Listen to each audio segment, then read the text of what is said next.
All right, so in this one, this is going to be for your Adobe Illustrator Edit assignment.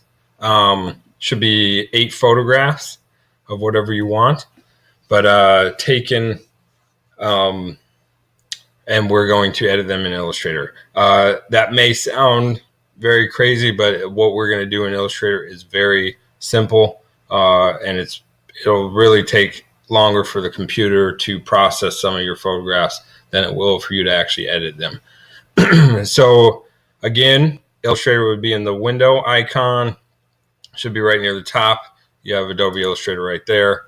So what you can do is once it's open, you're going to go to File, then Open, and then you need to find your photographs wherever you have those. I'm going to go ahead and go to the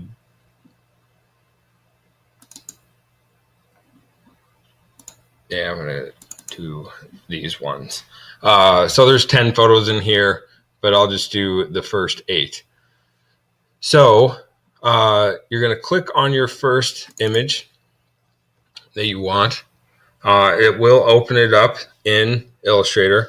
It may do something like this where you see this black box with maybe white around it. Your photograph is hanging off of it. Illustrator, think of this black line box with the white as your paper size. So right now our paper size does not match our photograph size, but that is very simple and easy to fix. So if you go right up here to File, and then you go Document Setup or Alt-Control-P if you like the shortcuts. And then you come right here. If you see where my cursor is at, you go to Edit Artboards. And then we see a little bit of almost like a selection if we remember from Photoshop. And so if you just come down here and then you just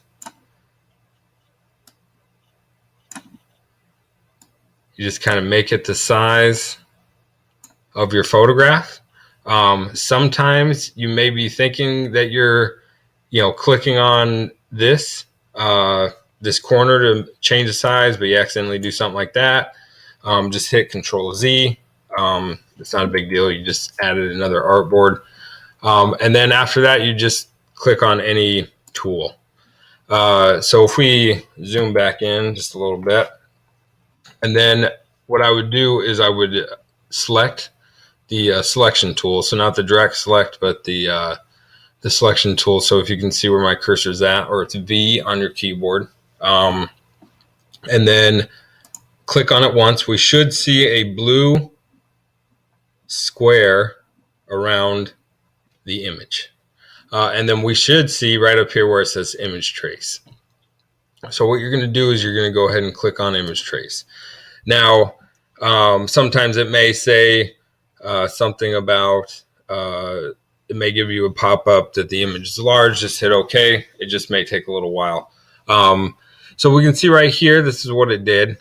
Most photographs, it may not work all that well. Sometimes you can get a cool, like black and white comic look out of a photograph with the image trace. But the image trace is trying to basically determine what's going to be black and what's going to be white. So you may lose quite a bit of information. Now, these edits, you may not like any of them. You may like some, you may, but they're just different options, different opportunities and options that you could use when you're thinking of editing photographs. Very, very quick and easy. So this is how it came out. I would say that this particular one does not necessarily work for this photograph, but that's okay. We're just seeing what they do. So we're going to go now in order to save. So this one is edited. It is finished. But you cannot go to File, Save As, because if you come right here, you will see there is no JPEG. So if I hit Cancel, so in Illustrator, if you want to save it as a JPEG, you need to go to File, Export, and then Export As.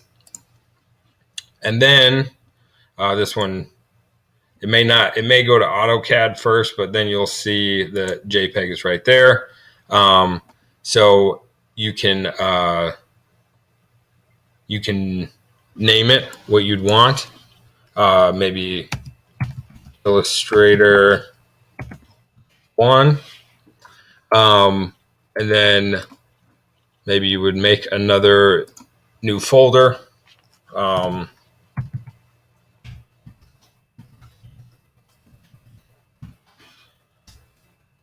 save it within that. And then you go to export. Now this pops up.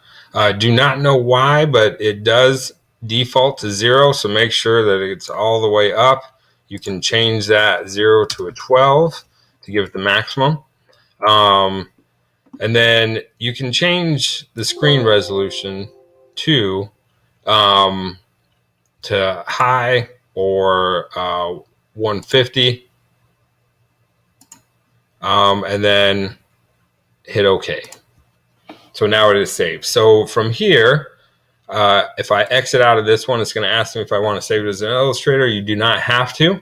If you do want to be able to come back to it and work with it some more, then you would hit yes. But then I would go File, Open, and I would go to my next photograph. And again, making those adjustments. So I'd go to File, Document Setup, Edit Artboards, and then I would change that. I'm not going to show you that one again, but you may need to do that for all your photos. So after that, you're going to click on, after you've changed your artboard size, you click on your image. We see right up here, it says image trace. We do not want to image trace again. We want to go to the drop down menu. And so default is the same as image trace. So we want to go to the next one down. So we're going to go to high fidelity photo.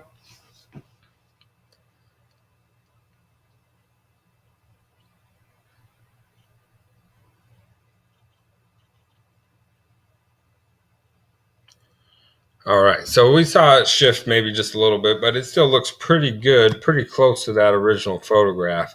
But the nice thing about this program is that it is not a pixel-based program. So if I were to zoom in, we see that there are no pixels. And I can zoom in and zoom in and zoom in, and will not pixelate, will not distort. So therefore, I could blow this up any size I want, and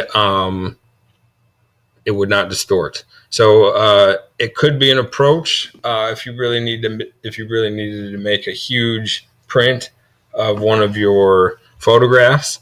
This could be an option if you didn't mind the way that it looked. So all of these edits are vector-based edits, so they're not pixel-based. So any of these edits, you can blow up the size, any size that you would want. And again, you would go to File, Export, Export As. You would make sure it's saved as a JPEG, it's saved in the location that you would want. And then, so you're going to go through, and you are going to go down this list. It should end at black and white logo. So once you are finished with, so you're going to do one for each one of these, and then you're going to export them as JPEGs, and then after that you would turn them in, and that is basically it. So black and white logo would be your last one.